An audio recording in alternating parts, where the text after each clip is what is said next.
with that. Sorry, I really did test it before we got on. I don't know what happened. So I just turned everything off and turned it all back on. So we're talking about Ready, Set, Go. And if you'll recall, that being a preparedness program.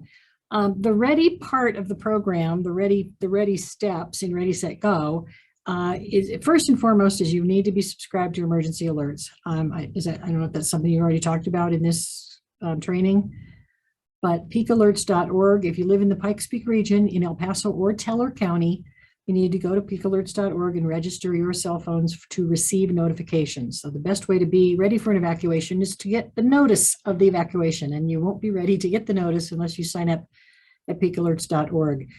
That will allow you to put in eight different phone numbers in 5 different locations, so you can not only sign up to receive emergency notifications for your home, but then also your wherever your relatives live or where your kids go to school or where you work, you can sign up to receive notifications by email or text or telephone call. And that's, some people refer to that as reverse 911. So when you get that 911 call, it says you need to evacuate now. This will give you another layer of duplicative effort to make sure you're getting those notifications. So please do sign up at peakalerts.org. It's free and it's an opt-in system. We can't just hit your phone unless you sign up for it. So please subscribe to peakalerts.org. And if you've got questions about how emergency notification works otherwise, I can explain that to you. Let me know if that's something you're interested in finding out about. The next step in Ready is all that stuff you do way ahead of time. The Ready step is the things you do far in advance of an emergency. So you've already been talking about home hardening. You've already been talking about mitigating the risk on your property. So I don't have to go into that tonight. And maintaining that defensible space. Once you get the defensible space established, maintaining it and making sure that it's maintained every year. So that's all part of the Ready program. And then another Ready step is to make sure you're reviewing and securing appropriate insurance for your home. We found out the hard way in Waldo Canyon and Black Forest that many homeowners had no idea what their homeowners coverage actually covered. They found out that they didn't have replacement value on their homes. Many people basically found out they were far underinsured for the devastating loss that they suffered. Some people were surprised by the fact that their homeowners coverage did not include the basement. So the basements were not covered. And it was such a tremendous fire with such heat that a lot of foundations were destroyed, but the cost of rebuilding the basement part of the house was not covered as part of their homeowner's insurance. So make sure you review your homeowner's insurance and that you have appropriate coverage. And if you have a renter or your kids are renters, that you go over your renter's insurance to make sure that you know what's covered and don't get any surprises after the fire. You have to make the decision what's appropriate coverage for you before the fire, but you don't want to wait till after the fire to actually find out the details that you weren't aware of. So going through and making sure you have appropriate insurance is really important in being ready.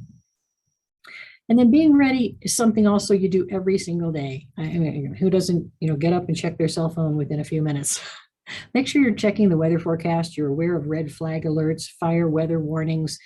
Be aware of the fire danger. It goes on all year long. We have the last, 118 days, I think 100 of them have been red flag warnings for us. We can be in a red flag warning for fire danger any time of year, and be aware of what the status of the fire danger situation is, and being aware of your own risk in your area. But of course, you're in this training because you understand the risk where you live. So I won't get into that in great detail, but make sure you monitor the fire weather and make sure that you have subscribe to some kind of weather alert so that you'll be notified if there's a red flag warning.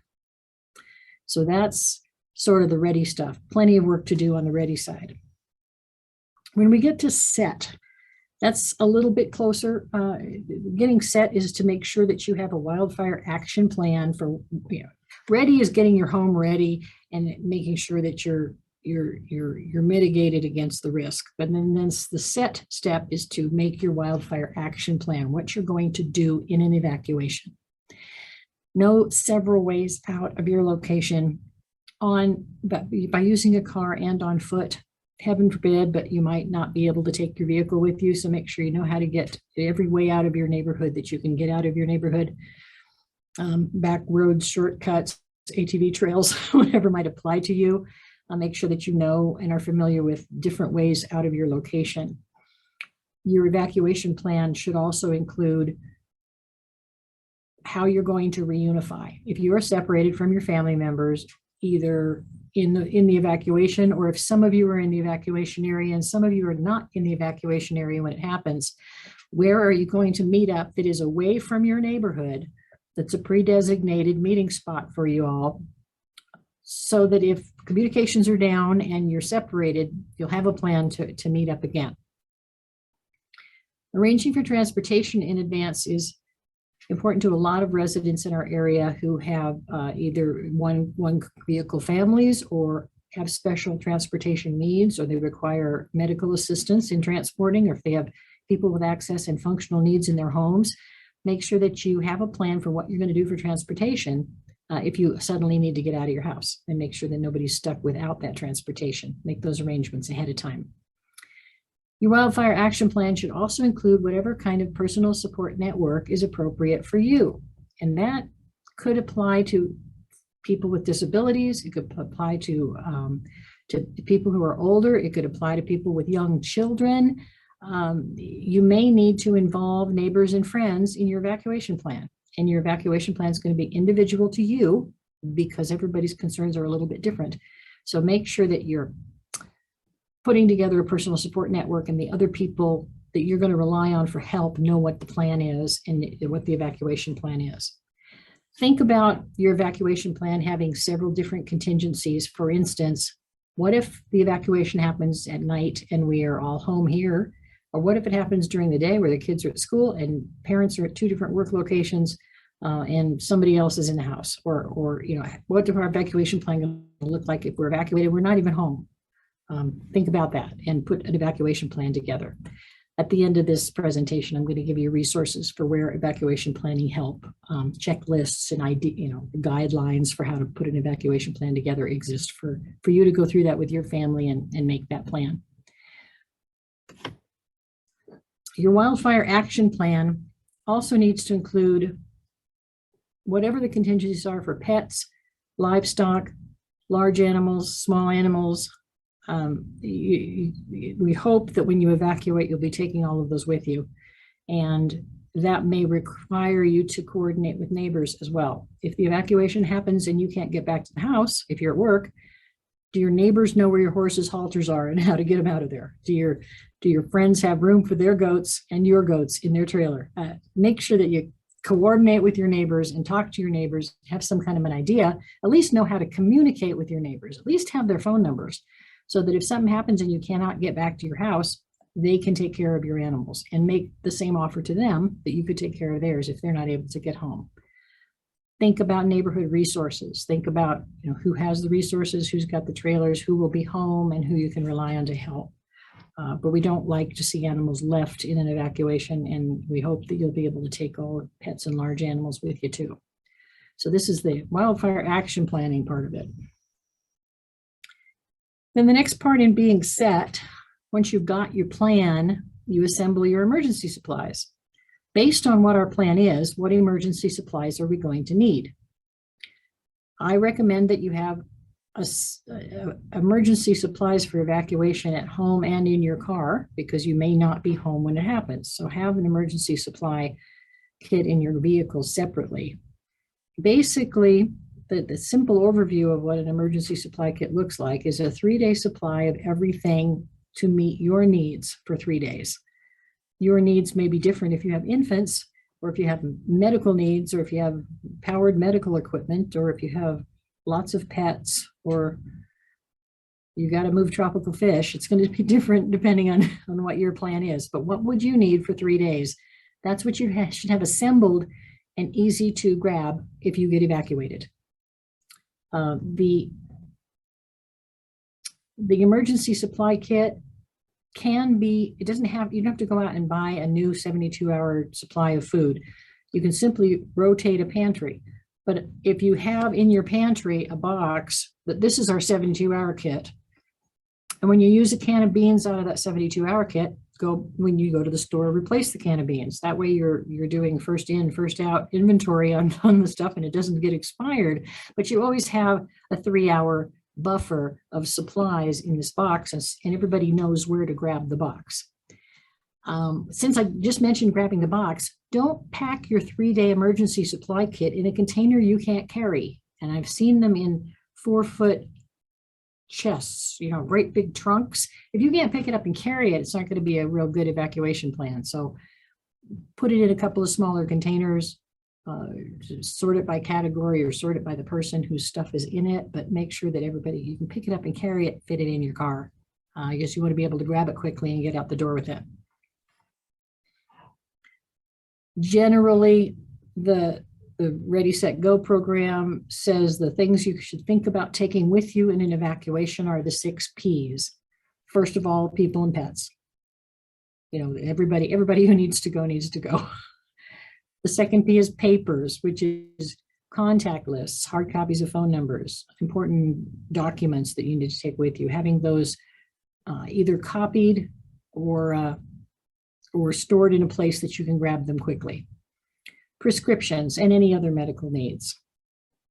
Prescription medications, or at least the written prescription, or a photograph of the prescription bottles, so that when you get to the shelter, you'll be able to tell the Red Cross volunteers, here are the prescriptions that I need. And Red Cross, when you come to a shelter, can help you get your prescription medications if you do not bring them with you. It's very helpful if you have a photocopy of the prescription bottle so that they know who the doctor is and what the prescription is. It's a lot faster and easier to do that.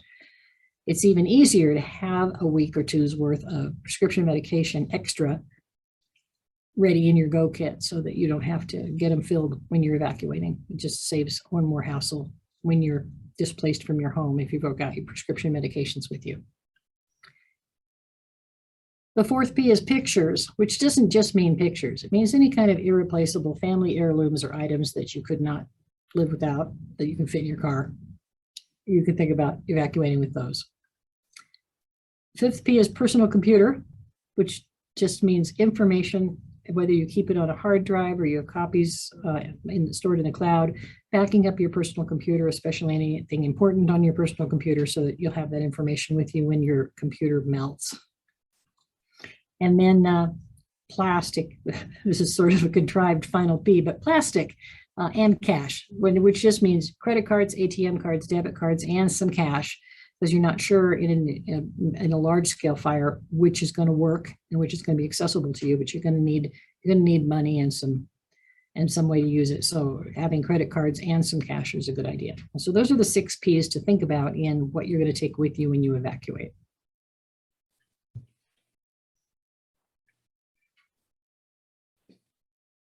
You also need a communications plan as part of getting set. Part of your wildfire action plan is communications, and communications is always the first thing that goes bad. Every time there's a disaster, communications is the first thing that goes down.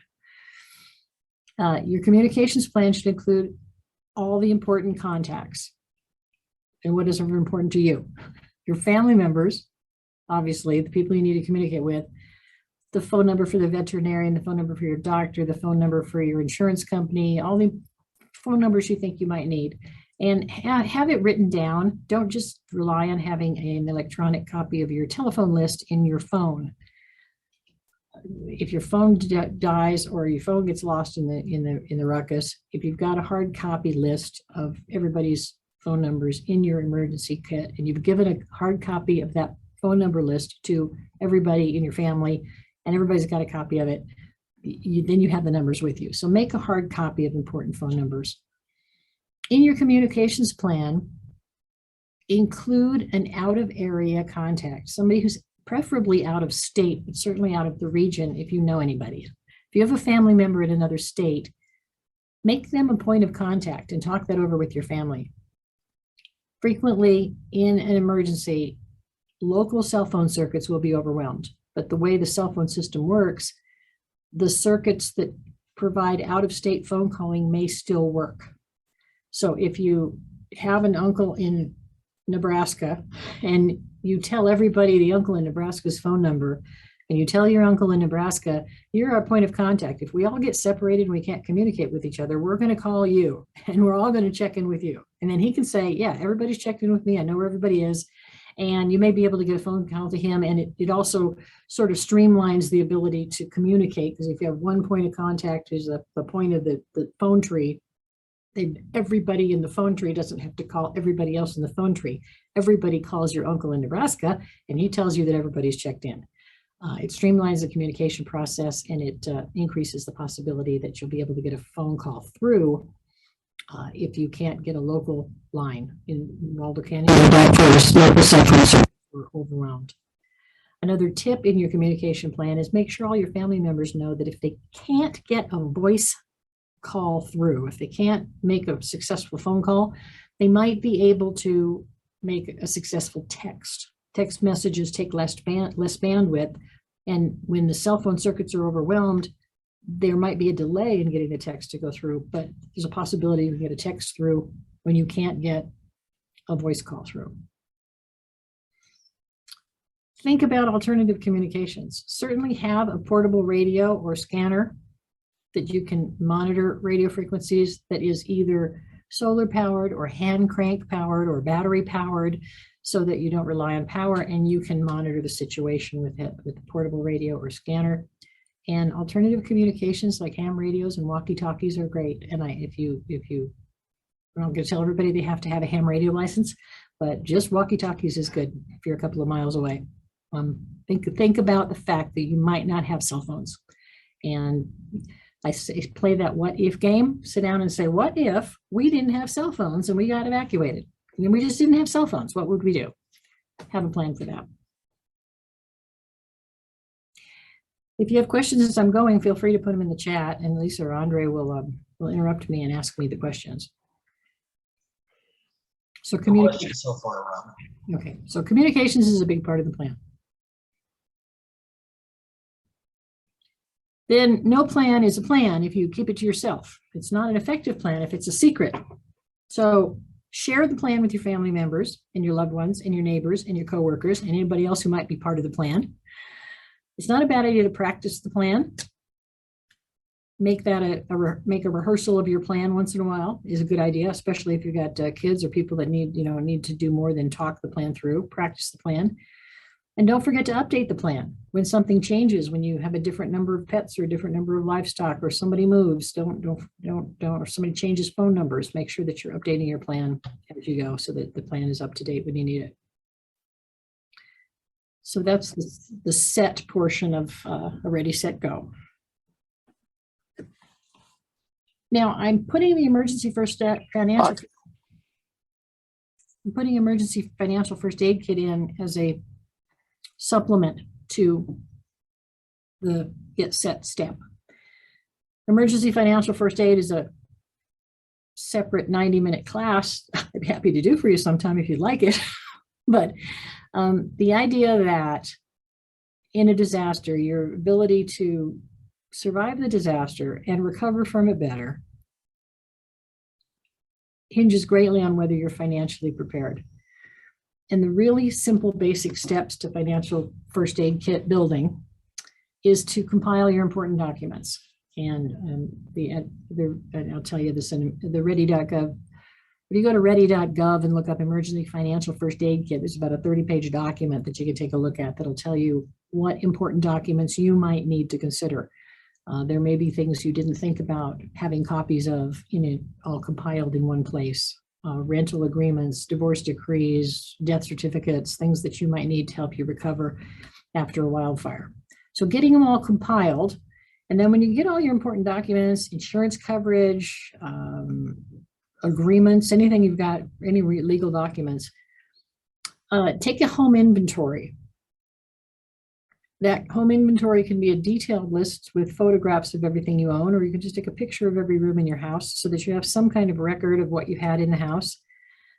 There are apps available online where you can actually do a home inventory and put the value of the item and the serial number and the model number and all the information about your vehicles and things that, anything that you might need to replace after a fire. we all underestimate what we've got in our houses until it burns. And then we have to tell the insurance company what needs to be replaced, and we can't prove we ever had it. So your home inventory, however you choose to do it, is critical to your recovery and to make sure that your recover as fully as possible. You can walk through your home and take a video, and don't forget your shop and your garage and places where you have important things that might need to be replaced if they're destroyed in a fire. You can put it on an app, you can put it on a computer document, you can take pictures of it. There is a company here in Colorado Springs in town who got established after the Waldo Canyon fire, who just specializes in helping people put their emergency financial first aid kit together. The company goes through and takes the pictures and does all your home inventory for you. It's just sort of a wildfire concierge service so that you'll be ready.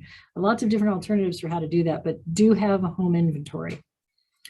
When you get all your important documents compiled, review them and see if you need to revise any coverage, if you need to revise any agreements any legal agreements. Take a look at where the gaps are. Say, oh, I looked at my insurance coverage and it's not adequate, so I need to change it. Make sure that you're reviewing and revising it is the next step. And once you have all this stuff compiled and your home inventory together, make sure you put it in a safe place where it's not going to be destroyed by the elements, and a safe place where it's not going to be stolen or walk off. So the emergency financial first aid kit document has lots of advice about how to store it, about home safes, about how to keep things waterproof, how to make things fireproof, places where you should and shouldn't store important information so that it's going to be safe and accessible to you after you evacuate. And then, like your wildfire action plan, update it, because your financial information is going to change on a regular basis, and contact information for insurance companies, bank account numbers, all the things you're going to need to access that won't be readily available to you when you're in the hotel waiting for the re-entry permission for the evacuation. So make sure you keep it all updated. That's a very short overview of putting your financial first aid kit together. It's not a small task, and it's not something you can knock out real quickly, but start working on it.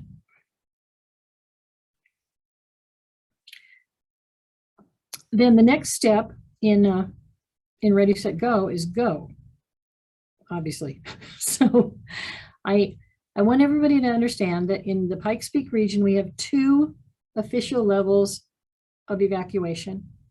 If you get an evacuation notification in El Paso County, and that includes all the municipalities, including Colorado Springs in El Paso County, it's going to be a notice of 1 or 2 things. It's going to be the notice of a pre-evacuation warning or an evacuation order. Those are our 2 levels. A pre-evacuation warning is to put you on alert, to let you know that your neighborhood is next, that if things continue to progress the way they're going, it's very likely that your neighborhood is going to be evacuated. And so we want to put you on pre-evacuation warning. If you get a pre-evacuation warning, you certainly can leave early. You don't have to wait for them to say it's urgent and you need to go now. So leave early if you can. Leave early if you feel that you're endangered or threatened. Leave early if you have special needs, if you have disabilities, if you have children, if you have animals, and it's going to take you longer to get out of the house and take you longer to get packed, then start getting out of the house. Go ahead and leave early. There's no restriction that if you get a pre-evacuation warning, there's no restriction that you can't go now. And we recommend go now. The second level of evacuation is an evacuation order, where you don't have time to do anything. You need to go immediately. Always follow the emergency notification instructions, because even in a pre-evacuation warning, we have issued pre-evacuation warnings that you may be asked to evacuate tomorrow. That we have in Waldo Canyon, that was sort of, you're going to evacuate tomorrow. You guys are going to evacuate the next day. I mean, we knew several days out what neighborhoods were going to be evacuated. Some pre-evacuation warnings may say, be prepared to evacuate in the next several hours. All of the notifications should include what direction you need to go. You know, if you're evacuating, head north, south, or they may give you specific instructions about what direction to go. Those specific instructions on an evacuation route are really important to pay attention to. They may depend on weather conditions, fire conditions, and traffic conditions. So follow the instructions, whatever they are. And if you decide to go ahead and evacuate when you're in pre-evacuation warning, don't plan to come back. When a neighborhood is on pre-evacuation, it is assumed the people can still come in and out of that neighborhood. But you might get a pre-evacuation warning and leave thinking you're going to come back, and then something changes and you can't come back. So if you leave early under pre-evacuation warning, don't assume that you're going to be able to come back. If you are lucky enough to get some time with a pre-evacuation warning, here are some things that you can do if time allows. And I don't ever want anybody to do these things. If you want you out in the next hour, don't do these things. But if you're getting 12-hour to 24-hour pre-evacuation notice that your evacuation is imminent, here are some things you can do if time allows. Inside your house, take down all flammable shades, shutters, anything, furniture, anything that's near windows or doors or the exterior of the house. Take down anything flammable on the windows and move all the furniture to the interior of the house. The reason for that is that a wave of superheated air comes through when a wildfire moves through, and the superheated air will cause the furniture and the curtains to combust inside the house. And in wildfires, it's not unusual for houses to burn from the inside out because they get so hot. So move everything away from the windows so that radiant heat won't be exchanged to the inside of the house and reach flammable materials.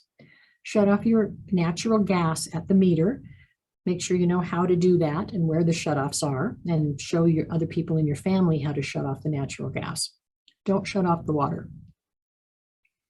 Leave all your outdoor lights on so that firefighters can see it better, especially after dark and also in the smoke. And shut off any kind of air conditioning or other HVAC kind of systems that you have pulling air inside the house. You want to shut off anything that's causing air exchange in the house.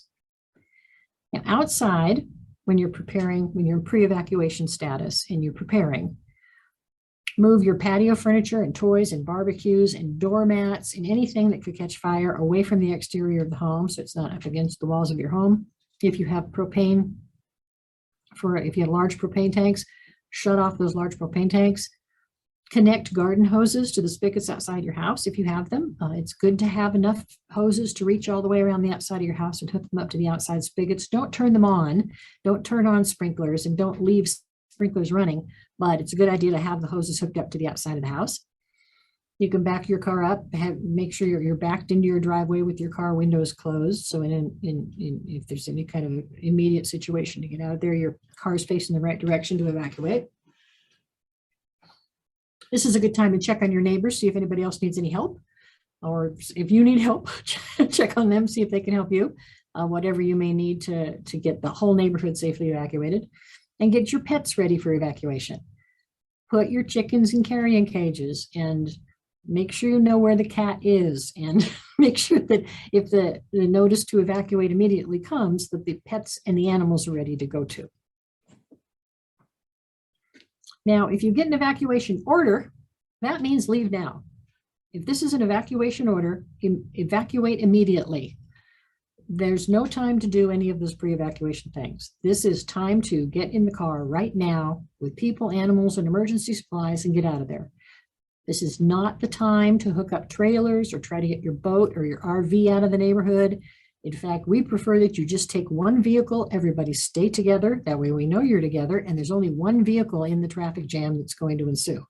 So this is not time to take big rigs down the street.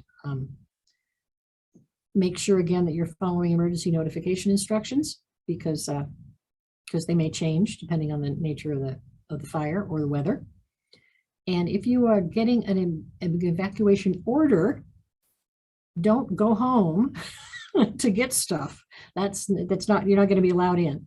An evacuation order means everybody out of the neighborhood immediately and nobody goes back in. So if you get the evacuation order and you're not home, you're not going to be allowed to go back into your neighborhood at that time. Pre-evacuation warning, you will. But during an evacuation order, it's one-way traffic out. And many times they'll be doing one-way traffic on two-way streets. So we'll be doing counterflow traffic control so that every available lane is being used to get people out of the neighborhood. And room has to be left for emergency vehicles to travel as well. So once you get an evacuation order, don't go home.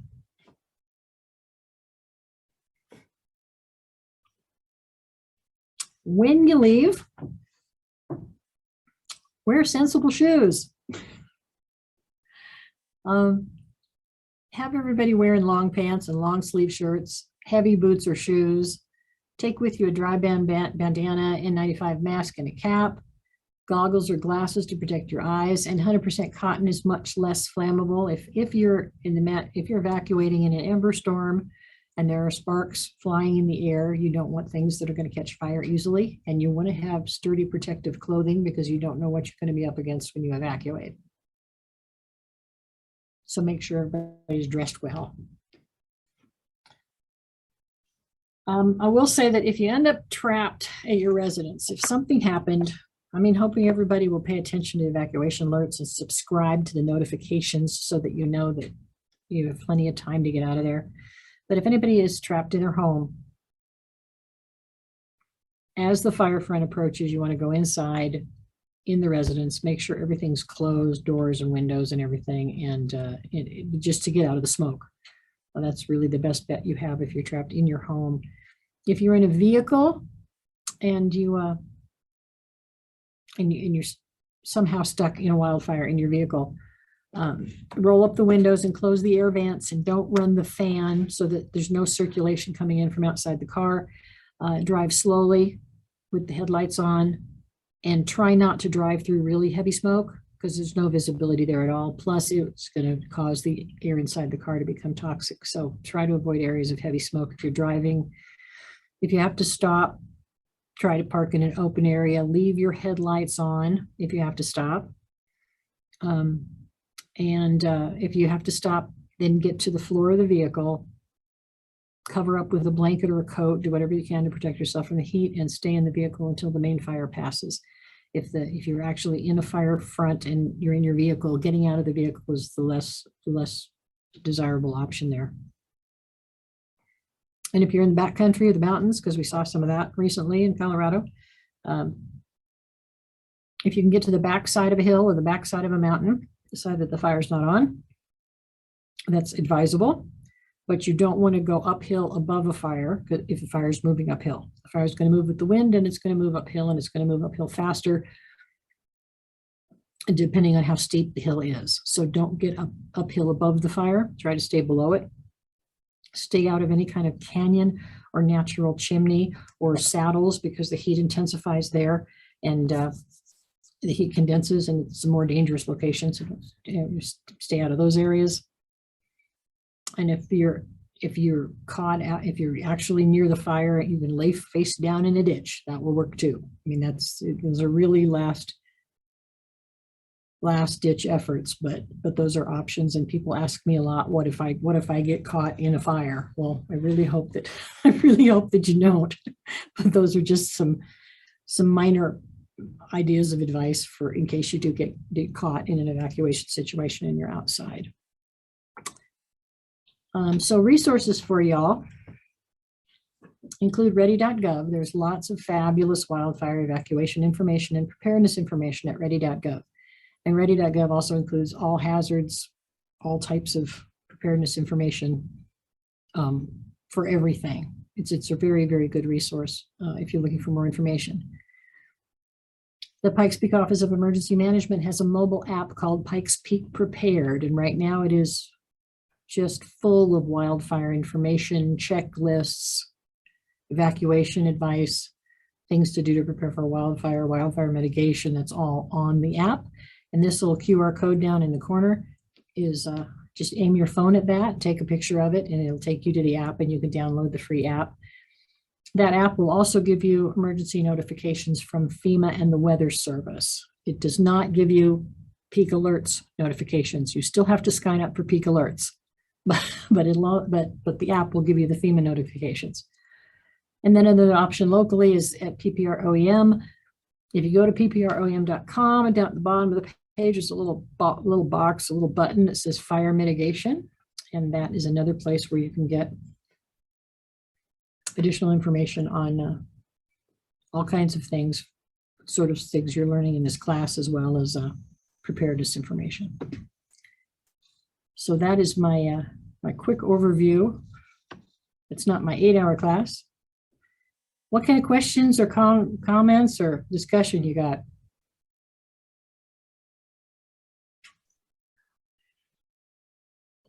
Okay, well, just to start off with a comment, Robin, when I see one is from Vincent. It says, know how to open electric garage door if electric outage. Pull red handle and manually open the door. Heard that 2 Waldo Canyon fire deaths were in their garage. Yeah, that's a good point. And in fact, when you evacuate your home, go ahead and pull that handle, because then the firefighters will be able to open the door from the outside and won't be locked for them anymore. And you want to leave your house in a place that the firefighters can defend it if they need to. So keep leaving the garage door handle pulled when you leave is a good idea too. When we have an evacuation, there's going to be all kinds of law enforcement patrols in the area to stop other people from going into your house. But if the firefighters can get in, that's great. We have another question. Well, we have a question from Adam Rogers, and the question is uphill a rule of thumb? Do fires do that typically? How would you know? Fires don't go uphill unless the wind's blowing that direction. I mean, we saw it come over the hill in Waldo Canyon, and then it burned down the hill because the wind was blowing in that direction. So I think maybe I could say that the first thing that's pushing the fire is the wind direction and the wind speed. But when it moves uphill, moves uphill faster, and the flames are longer, and if it has the option to go uphill, it's going to go uphill faster. So that's why you don't want to be uphill from it. If you can get over to the back side of the hill, that's great, but don't run up above a fire that's moving uphill. And I just physics, heat goes up. So if the wind is not blowing the fire away from the hill, heat rises and the fire is going to rise also. Nancy makes a comment that fires will move uphill very quickly. In fact, and Nancy came from an area nearby the 2020 fires. So also, Robin, great presentation. We'll add your presentation to our HOA website. We have been through multiple evacuations. Great job. Well, thank you very much. So Andre, when you post the video recording, make sure you cut off all that fumbling with my PowerPoint at the first Absolutely. The first 15 minutes. I don't want to share that. All right, those are all the questions or comments that we see. For folks who were not able to put anything into the chat or still have a question, do you please come off mute and ask your question. This is Jim Casadeball. I have a comment to make, and that is that in 2020, we went through 3 evacuations at our last house, and just a few things to tell people. When they order an evacuation, within a very short time, the firefighters cut the power to your house. Wow. And what that means is that your refrigerator stopped working, your freezer stopped working. And in the place where we lived, that meant that after a few days, the odor of the rotting food was so strong that the bears would break into houses and gorge themselves on your food. So, you know, the firefighters do this for a very good purpose. They don't want electrical, live electrical every place when they're trying to keep people safe, the firefighters safe. The other thing is that when we were evacuated, it was amazing how quickly the Larimer County Sheriff's Department got people up there, and they did an excellent job of routing everybody to where they wanted you to be routed. So if there had been a fire in the wrong place, they may have turned you in a way that you were not prepared to go, but that's the safest place. But El Paso will do the same. And El Paso All will the do counties same. have excellent support during an evacuation. It's amazing. Yeah. But That's during it. your pre-evac, you know, think about where you're going to put your meat that you've Yeah. got stored in your fridge and your freezer. We found a neighbor who had a generator, and all of our meat went into his generator before we got evacuated. Went into So his freezer. That was the freezer, generator it was the freezer was generator driven. So the pre-evac is really critical to think about what are you going to do if you're, and believe me, you can be gone for multiple days. Yeah. And we were gone for multiple days, multiple times. So just, it's really, It's worth thinking about. yeah. Yeah, that's an excellent point. And if the utility company doesn't shut off power to the area, the fire will shut off power to the area. And you're right, we don't want live electrical lines because power poles fall down. So power is going to be cut off. And the utilities company will also shut off gas to a large port. We shut off gas to a whole quadrant of the county. But it's helpful to shut off your gas yourself until that happens. But don't count on gas or power. And I also I should have mentioned this earlier, you're not always going to get pre-evacuation notice. The very first notice you might get could be an evacuation order. That's I mean, true. you may only have 10 minutes, and that don't count on pre-evacuation for that kind of planning. After we have a wildfire, we end up putting dumpsters in neighborhoods and helping people clean out, because that becomes a biohazard because everybody's refrigerator has gone bad. And if you're in a wildfire area that's been evacuated, even if your house is not damaged, if the neighborhood has been burned, you're not getting back in there. You said several days. It's definitely more than likely going to be a lot longer than that. Yeah. And people should recognize also that it's an evacuation order, but that doesn't mean that you have to leave your house. You just face a greater risk if you stay. They won't come and save you. They won't come and save you, but So you need to go. a lot, and probably 10% of the people in our last subdivision decided to stay. So it's a personal choice you have to make. Okay. Robin, we have another question. Question. Okay. During pre-evacuation, what should be done with gasoline cans and ammunition? Away from your house. It'd be great if you could get them off the property if you think it's imminent and they're not around, but just away from your house.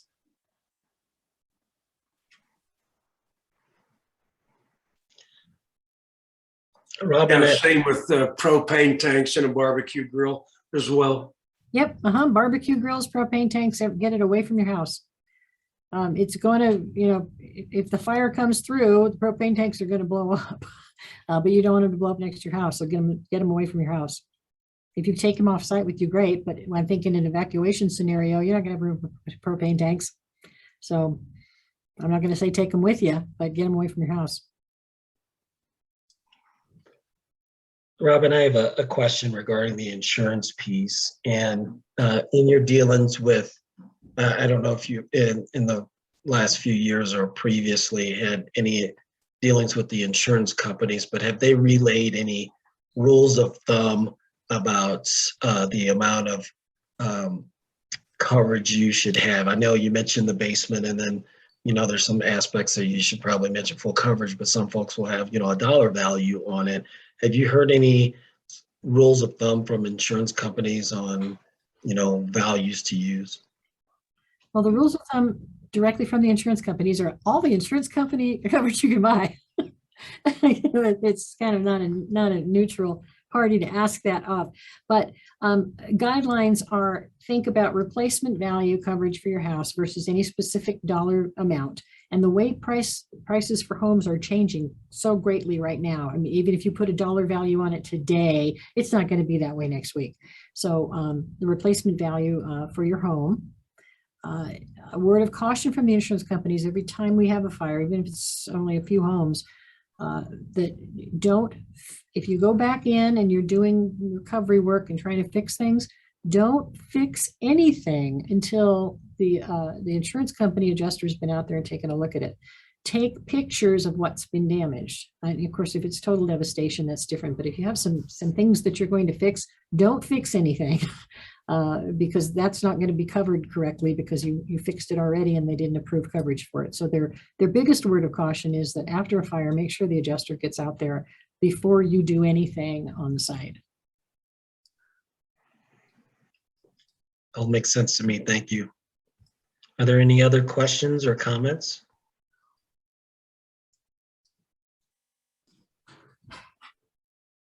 That was a really good presentation. I was writing furiously the whole time to try, but knowing that you're going to put it back up, Andre, but that was